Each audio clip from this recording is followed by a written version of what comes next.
कन्नौज सड़क हादसे में मुआवजे का ऐलान किया गया है। मृतकों के परिजनों को 2-2 लाख रुपए का मुआवजा दिया जाएगा। गंभीर रूप से घायल लोगों को 50-50 हजार रुपए का मुआवजा मिलेगा। कन्नौज सड़क हादसे में 8 लोगों की मौत हो गई थी। एक बड़ी खबर आपको बता रहे हैं, सीएम योगी आदित्यनाथ ने मुआवजे का ऐलान कर दिया है। 2 तस्वीरें आपको दिखा रहे हैं, दोनों तस्वीरें आप देखिए। बस में कई लोग सवार थे, जिनमें से 8 लोगों की मौत हो गई थी। वहीं 18 से ज्यादा लोग गंभीर रूप से घायल बताए जा रहे थे। 2-2 लाख रुपए मृतकों के परिजनों को, इसके अलावा जो लोग घायल हुए हैं उनको भी 50-50 हजार रुपए का आर्थिक सहायता देने का ऐलान मुख्यमंत्री योगी आदित्यनाथ ने किया।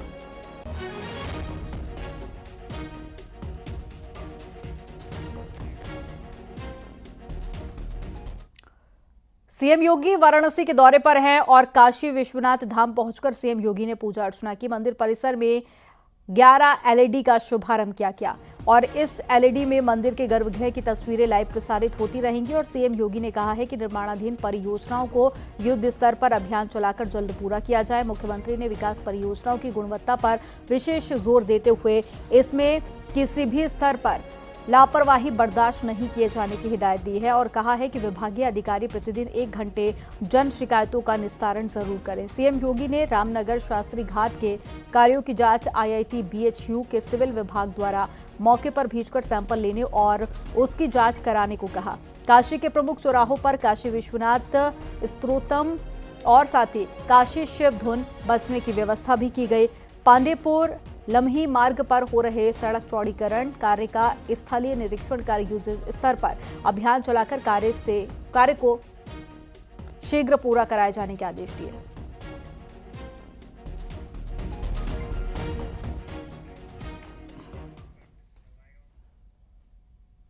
और सीएम योगी आदित्यनाथ ने लखनऊ में एक बड़ा बयान दिया। उन्होंने कहा कि ननकाना साहिब पर हमारा अधिकार होना चाहिए। ननकाना साहिब हमसे कब तक दूर रहेगा? ननकाना साहिब का अधिकार हमें मिलना चाहिए। हम एक हैं तो सेफ हैं। सीएम योगी आदित्यनाथ ने पाकिस्तान को लेकर भी बयान दिया और कहा कि पाकिस्तान में जो हुआ वो किसी से छिपा नहीं है। बांग्लादेश में जो कुछ हो रहा है वो किसी से छुपा हुआ नहीं।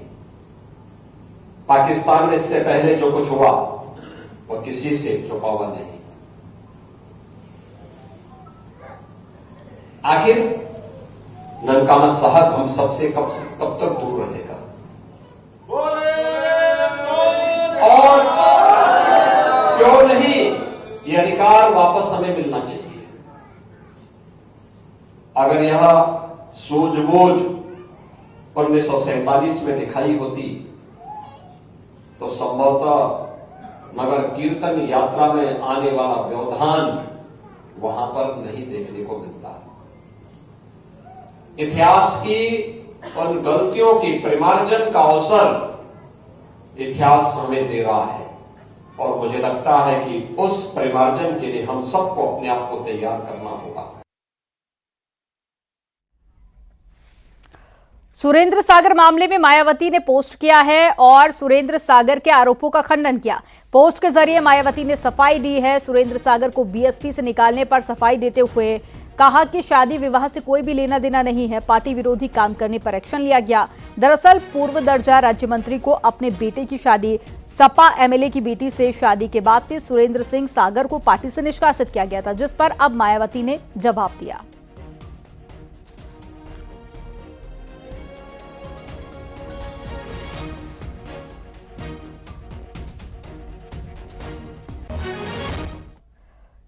दरअसल 27 नवंबर को बीएसपी नेता की एसपी एमएलए त्रिभुवन दत्त की बेटी से शादी हुई थी।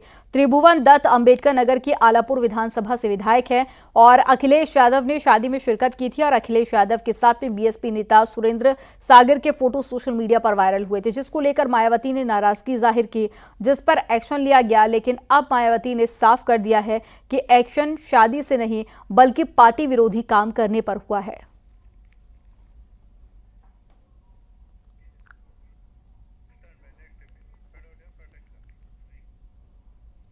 यूपी में 6 महीने तक हड़ताल पर रोक लगा दी गई है। यूपी में 6 महीने तक लागू किया गया है ईएसएमई और यूपी के प्रमुख सचिव ने ये आदेश जारी किया और यूपी में संभावित बिजली कर्मियों की हड़ताल को लेकर एस्मा लागू किया गया है। सूत्रों के हवाले से जानकारी मिल रही है कि 6 महीने तक कोई भी हड़ताल पर नहीं जा पाएगा। तो बड़ा फैसला लेते हुए एस्मा लागू किया गया।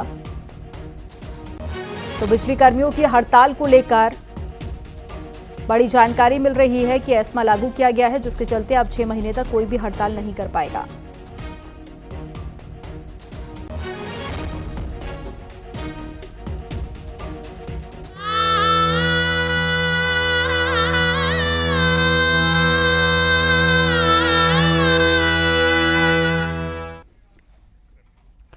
खबर अयोध्या से है। श्री राम की नगरी रामलला के विवाह महोत्सव को लेकर लोगों में उत्साह दिखा। रामनगरी के 1 दर्जन से ज्यादा मठ मंदिरों में भगवान श्री सीताराम महोत्सव की धूम है। भगवान राम माता सीता के साथ में वैवाहिक सूत्र में आज देर रात बंधेंगे और उससे पहले अयोध्या नगर के भ्रमण पर भगवान राम की बारात लेकर राम भक्त निकले हैं। द्वार द्वार राम बारात का स्वागत हो रहा है। रामलला की आरती उतारी जा रही है और भगवान राम के विवाह का धूम हर मठ मंदिर में है। देर रात भगवान का विवाह माता सीता के साथ में मठ मंदिरों में होगा।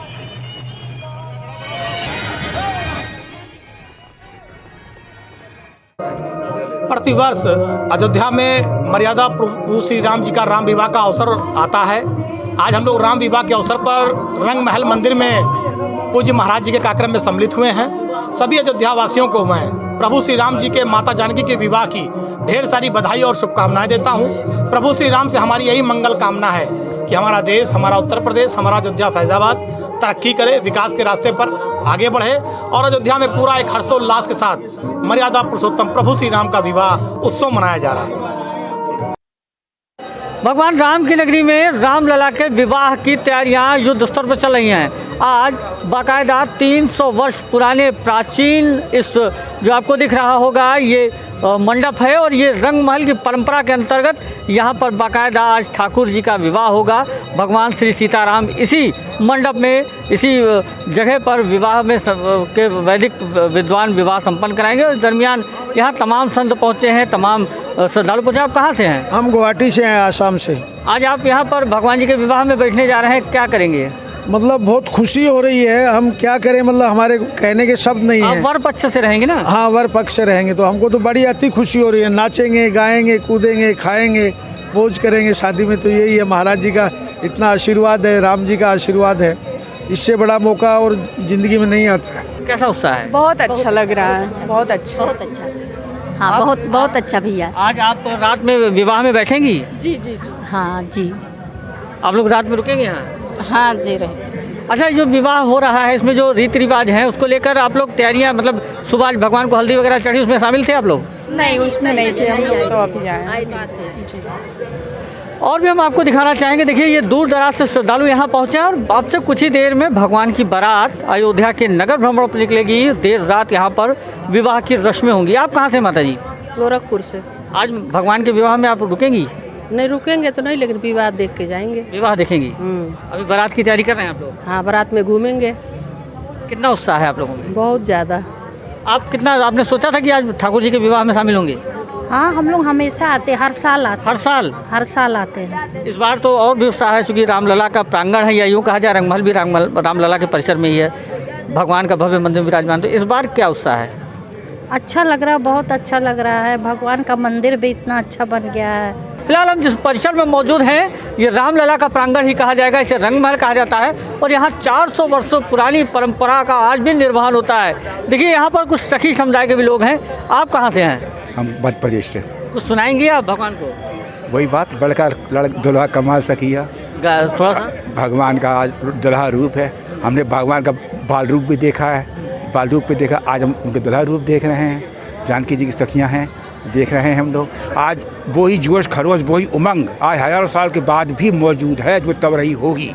ये उन धर्म विरोधी नाम का तमाचा, धर्म के विरोध करते हैं, उनके नाम पे तमाचा है। देखिए, ये उत्साह, ये खूबसूरत नज़ारा भगवान के विवाह का है और ये महज एक मंदिर का नहीं, अयोध्या के जितने भी मठ मंदिर हैं आज वहाँ पर भगवान के विवाह के महोत्सव की तैयारियां हैं। गाजे बाजे के साथ सड़कों पर बारात निकल चुकी है और जगह जगह उस बारात का स्वागत भी किया जा रहा है। कैमरा पर्सन सर्वेश के साथ निमिष गोस्वामी, न्यूज़ 18 अयोध्या। और दिल्ली से बड़ी खबर है, केंद्रीय कैबिनेट ने बड़ा फैसला लिया है। देश में 85 नए केंद्रीय विद्यालय खोलने पर फैसला लिया गया। 28 नए नवोदय विद्यालय खोले जाएंगे। दिल्ली मेट्रो का विस्तार किया जाएगा। दिल्ली मेट्रो का रिठाला कुंडली कॉरिडोर बनाया जाएगा। तो केंद्रीय कैबिनेट में आज कई बड़े फैसले लिए गए।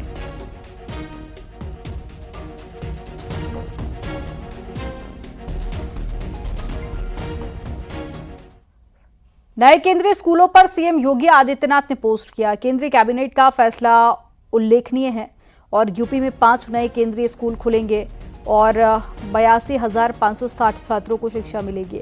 5,388 स्थायी नौकरियां पैदा होंगी और प्रधानमंत्री मोदी का हार्दिक आभार भी सीएम योगी आदित्यनाथ ने जताया।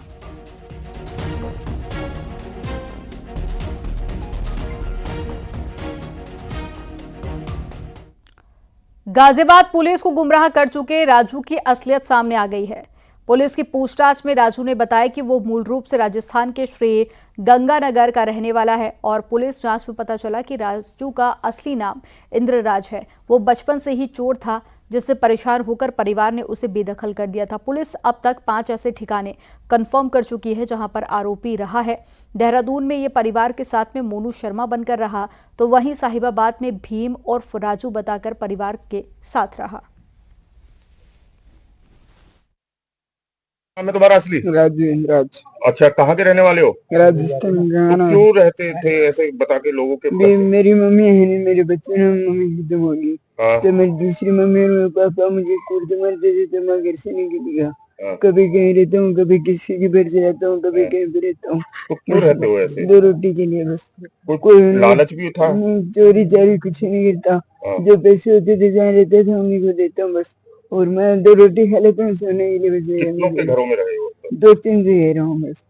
बताया तो ये जा रहा 9 जगह रहे हो? नहीं, 2-3 जगह रहा हूँ। तुम्हें कैसे पता लगता था कि ये यहाँ पे इस घर में कोई नहीं है? वो तो 1-2 बार तो मुझे खुद ले गए थे, कह रहे थे हमारे लड़का है, बाद में कह रहे हमारा नहीं, चला गया बस।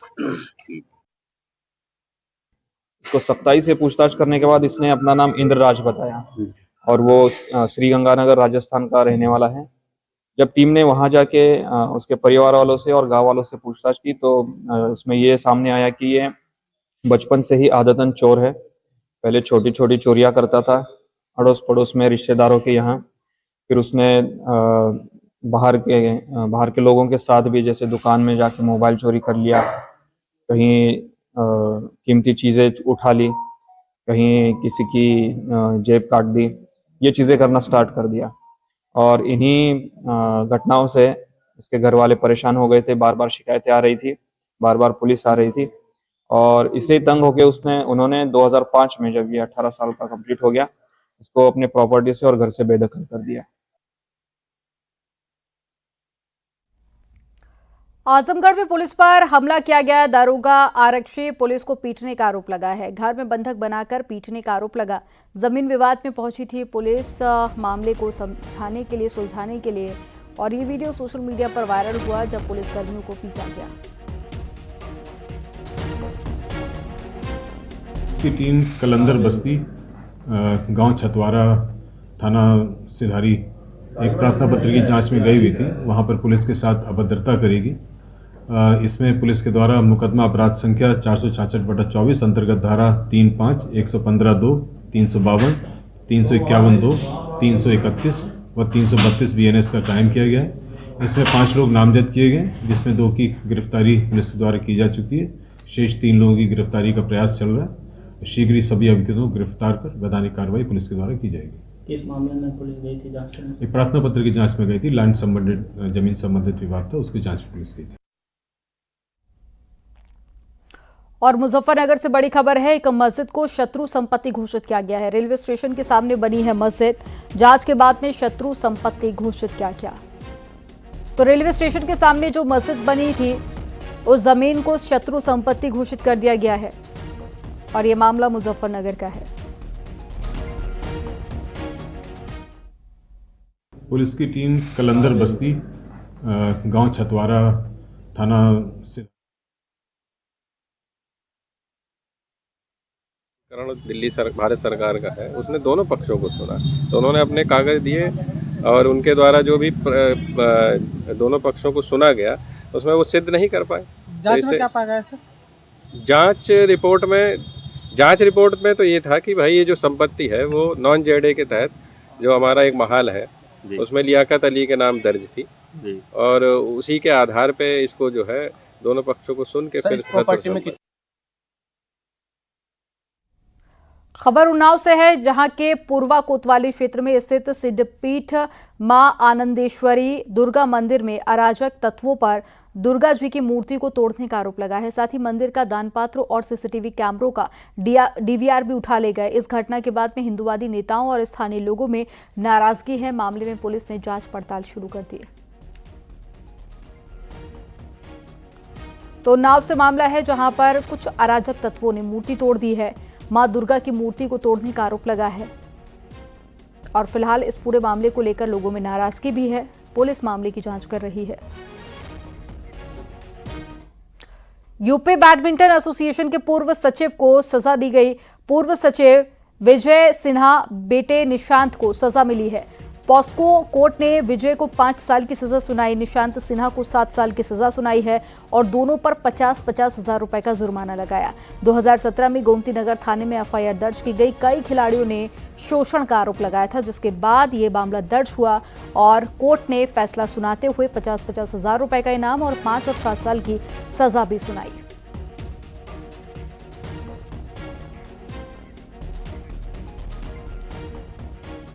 बलिया में गधे और खच्चर के साथ में अनोखे प्रदर्शन का वीडियो सामने आया। ये वीडियो जमकर वायरल हो रहा है। रेवती रेलवे स्टेशन का बताया जा रहा है ये वीडियो और तस्वीरें आप देख रहे हैं जिसमें प्रोटेस्ट किया जा रहा है। इस दौरान प्रदर्शनकारियों ने आरपीएफ जवान को जान से मारने की धमकी दी। इसे लेकर आरपीएफ कांस्टेबल रामजी चौधरी के तहरीर पर मुकदमा दर्ज कर लिया गया।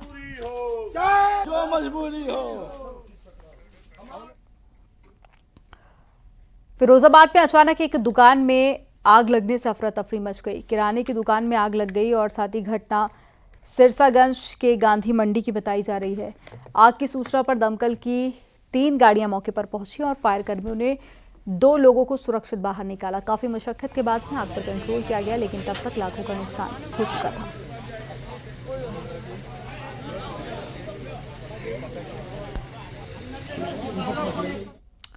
बरेली में एसडीएम पर दबंगों के साथ में मिलकर लेखपाल के अपहरण का आरोप लगा। मां और पत्नी ने एसडीएम के साथ में पुलिस पर भी गंभीर आरोप लगाए। परिजनों का आरोप है कि उनके बेटे का अपहरण किया गया था। वो 50 एकड़ सरकारी जमीन को एक दबंग नेता के कब्जे से छुड़ाकर सरकार को रिपोर्ट देने वाला था और उस पर एसडीएम और नेता मिलकर रिपोर्ट बदलने का दबाव बना रहे थे और जब वो नहीं माना तो उनके बेटे का अपहरण कर लिया गया। पुलिस ने अभी तक कोई कार्रवाई नहीं की है। उन्हें आशंका है कि उनके बेटे के साथ में कोई अनहोनी हो गई है। फिलहाल परिजनों की शिकायत पर अब जिलाधिकारी ने मुकदमा दर्ज करने का आदेश दिया। सबसे पहले तो एफआईआर दर्ज कराने वाली बात है, इसके बाद पुलिस अपनी कार्रवाई करेगी। बाकी लेखपाल एसोसिएशन के सदस्यगण को बुलाया गया है, बातचीत करके जो भी नियम था कड़ी से कड़ी कार्रवाई होगी, करवाई जाएगी ना। अभी उनकी माता श्री यहाँ आई हैं, उनसे मिला गया है और उनके इलाज की भी व्यवस्था करवाई जा रही है। बाकी वो ठीक है। मां का आरोप है सर जी, कुछ जमीन का घोटाला मामला था, उसमें जांच सही जो भेजी जा रही है। देखिए क्या है वो तो अभी कुछ कहना मुश्किल है। जांच करा के शीघ्रातिशीघ्र और कड़ी से कड़ी जो भी कार्रवाई होगी वो करवाई। आगरा में आज फिर से प्राधिकरण का बुलडोजर गरजा है। आगरा विकास प्राधिकरण ने अवैध कॉलोनी पर बुलडोजर वाली कार्रवाई की और अवैध निर्माण को ध्वस्त कर दिया। ताजगंज वार्ड में 15,000 वर्ग गज में गणेशपुरम नाम से अवैध कॉलोनी बनाई जा रही थी। पहले प्राधिकरण अधिकारियों ने नोटिस दिया, नोटिस का जवाब नहीं मिलने पर अब अधिकारियों ने बुलडोजर से अवैध निर्माण को ध्वस्त कर दिया।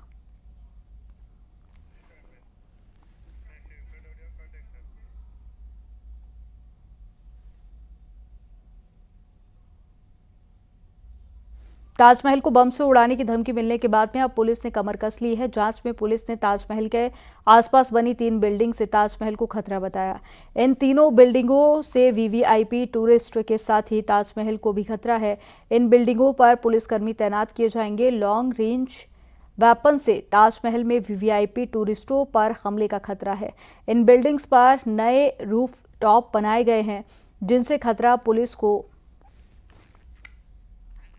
ने बताया है।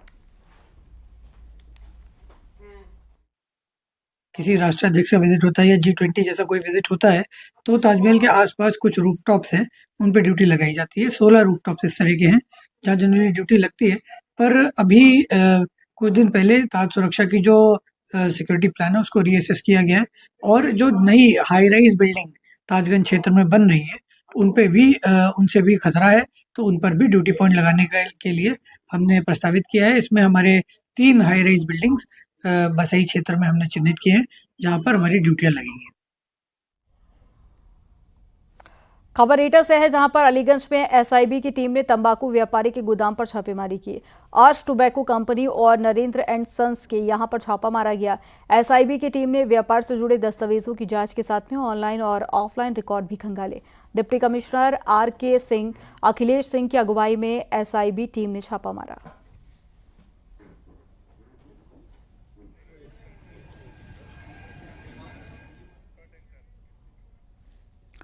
उन्नाव रेप केस के मुख्य आरोपी और पूर्व भाजपा विधायक कुलदीप सिंह सेंगर को दिल्ली हाईकोर्ट ने एक महत्वपूर्ण आदेश में सेंगर को एम्स नई दिल्ली में इलाज के लिए भर्ती करने का निर्देश दिया।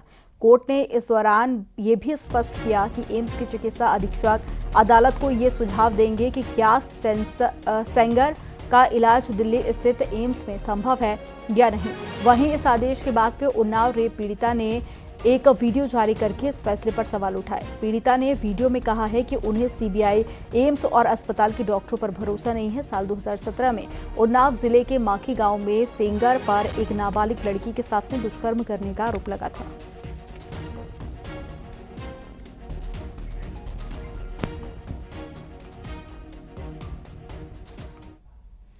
एम्स हॉस्पिटल की रिपोर्ट से संतुष्ट नहीं है, क्योंकि जो बड़े लोग होते हैं, बड़े लेवल के लोग होते हैं, उनके पास पैसे होते हैं। पैसे देके वो मेडिकल रिपोर्ट बनवाते हैं और कोर्ट में आके डॉक्टर के थ्रू, वकील के थ्रू लगवाते हैं। एम्स में जाके देखिए ना, गरीब लोग रोड में बाहर पड़े होते हैं। कुछ लोग तो जान अपनी तोड़ देते हैं, सांसें तोड़ देते हैं। हॉस्पिटल के बाहर ही बड़े लोग की सुनवाई जल्दी होती है, वहां तुरंत एडमिट करते हैं, और जो गरीब होते हैं वो बाहर ही बेचारे अपनी सांसें तोड़ देते हैं। खबर नोएडा से है, जहां पर महागुण मजारिया के फ्लैट बायर्स ने प्रदर्शन किया। बायर्स ने कहा कि 2 टावर का मालिकाना हक नहीं मिल रहा है। फ्लैट की रजिस्ट्री भी रुकी हुई है। लोगों का कहना है कि 3 करोड़ से ज्यादा का बकाया है। जब तक बिल्डर अमित जैन रुपए नहीं देता तब तक रेजिडेंट्स यहां से नहीं जाएंगे। बिल्डर के खिलाफ जल्द ईडी जाएंगे और साथ ही शिकायत करेंगे। लोगों का कहना है कि प्रीमियम प्रोजेक्ट बताकर बेचा और सुविधाएं बहुत खराब दी गई।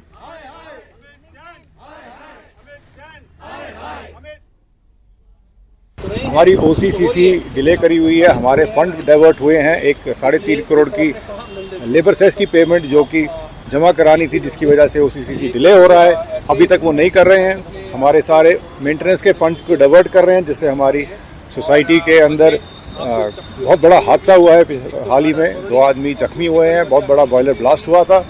महागुण ग्रुप की जो ग्रुप कंपनी है नेक्स्ट जेन, इनने हमसे 100% पेमेंट लिया हुआ है, तभी उसके ओसी और सीसी नहीं प्रोक्योर कर रहे हैं।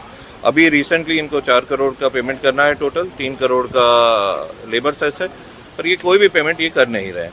हर जगह पे हमें बस यही होता है, आश्वासन मिला जाता है, एक तारीख दी जाती है कि आपकी अगले हफ्ते हो जाएगी, अगले हफ्ते हो जाएगी, पर वो अगला हफ्ता हो नहीं रहा है। 5 साल से हम यहाँ पे स्ट्रगल कर करके अब थक चुके हैं। अब हमारी आज ये आखिरी मुहिम है। इस मुहिम के बाद हम सीधे एनफोर्समेंट डायरेक्टरेट जाएंगे और इनके जितने भी फ्रॉडुलेंट ट्रांजैक्शन है उसके इसमें इनके अगेंस्ट FIR फाइल करवाएंगे।